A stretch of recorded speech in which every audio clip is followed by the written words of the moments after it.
Hi, this is Grandma, and we're about to read The Tawny Scrawny Lion. This was some of your dad and mom's favorite book right here. So we're going to read it together. And Story time with Grandma. Why are you reading it? Today we are making butternut squash soup, and it has a lot of the same vegetables that you'll see in this book today. So that's what made me think of this book. Tawny Scrawny Lion.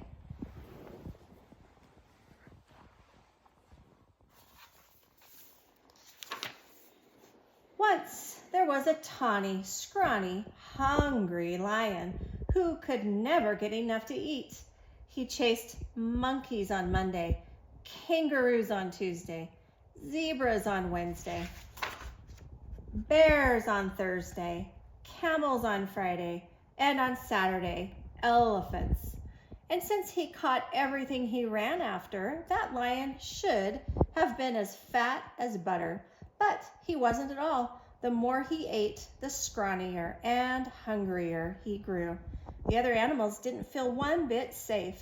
They stood at a distance and tried to talk things over with the tawny, scrawny lion. "It's all your fault for running away," he grumbled.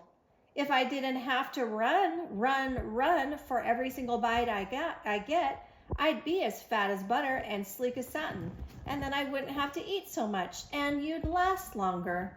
Just then, a fat little rabbit came hopping through the forest picking berries. All the big animals looked at that rabbit and grinned.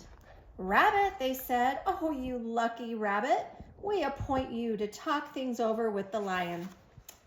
That made the little rabbit feel very proud. "Oh, what shall we talk about?" he asked eagerly. "Any old thing," said the big animals. "The important thing is to go right up close." So the fat little rabbit hopped right up to the big hungry lion and counted his ribs. "You look much too scrawny to talk things over," he said. "So how about supper at my house first?" "What's for supper?" asked the lion. The little rabbit said, "Carrot stew." That sounded awful to the lion, but the little rabbit said, "Yes, sir. My 5 fat sisters and my 4 fat brothers are making a delicious big carrot stew right now." "What are we waiting for?" cried the lion. And he went hopping away with the little rabbit, thinking of 10 fat rabbits and looking just as jolly as you please.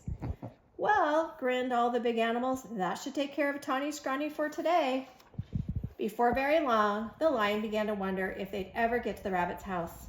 First, the fat little rabbit kept stopping to pick berries and mushrooms and all sorts of good-smelling herbs. And when his basket was full, what did he do but flop down on the riverbank? "Wait a bit," he said. "I want to catch a few fish for this stew." See the fish? That was almost too much for the hungry lion. For a moment, he thought he would have to just eat that one little rabbit then and there. But he kept saying 5 fat sisters and 4 fat brothers over and over to himself, and at last the 2 were on their way again. "Here we are," said the rabbit, hopping around a turn with the lion close behind him. Sure enough, there was the rabbit's house with a big pot of carrot stew bubbling over the open fire. And sure enough, there were 9 more fat, merry little rabbits hopping around it. When they saw the fish, they popped them into the stew, and along with the mushrooms and the herbs. The stew began to smell very good indeed. And when they saw the tawny, scrawny lion, they gave him a big bowl of hot stew. And then they hopped about so busily that really it would have been quite a job for that tired, hungry lion to catch even one of them. So he gobbled his stew, but the rabbits filled his bowl again. When he had eaten all he could hold, they heaped his bowl with berries. And when the berries were gone, the tawny, scrawny lion wasn't scrawny anymore. He felt so good and fat and comfortable that he couldn't even move. "Well, here's a fine thing," he said to himself. "All these fat little rabbits, and I haven't room inside for even one." He looked at all those fine, fat little rabbits and wished he were hungry again. "Mind if I stay a while?" he asked. "We wouldn't even hear of your going," said the rabbits. Then they plumped themselves down in the lion's lap and began to sing songs. And somehow, even when it was time to say goodnight, that lion wasn't one bit hungry. Home he went through the soft moonlight, singing softly to himself. He curled up in his bed, patted his sleek, fat tummy, and smiled. When he woke up in the morning, it was Monday. Time to chase monkeys, said the lion. But he wasn't one bit hungry for monkeys. What he wanted was more of that tasty carrot stew. So he went off to visit the rabbits. On Tuesday, he didn't want kangaroos, and on Wednesday, he didn't want zebras. He wasn't hungry for bears on Thursday, or camels on Friday, or elephants on Saturday. All the big animals were surprised and happy. They dressed in their best and went to see the little rabbit. Rabbit, they said, oh, you wonderful rabbit. What in the world did you talk to this tawny, scrawny, hungry, terrible lion about? The fat little rabbit jumped up in the air and said, oh my goodness, we had such a good time with that nice, jolly lion that I guess we forgot to talk about anything at all. And before the big animals could say one word, the tawny lion came skipping up the path.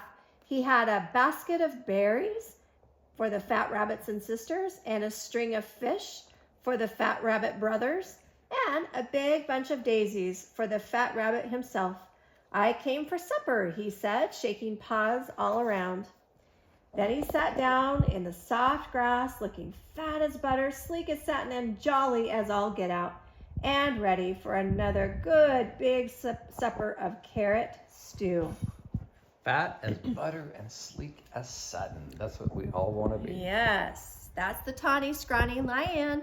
I hope you like the book. I love you.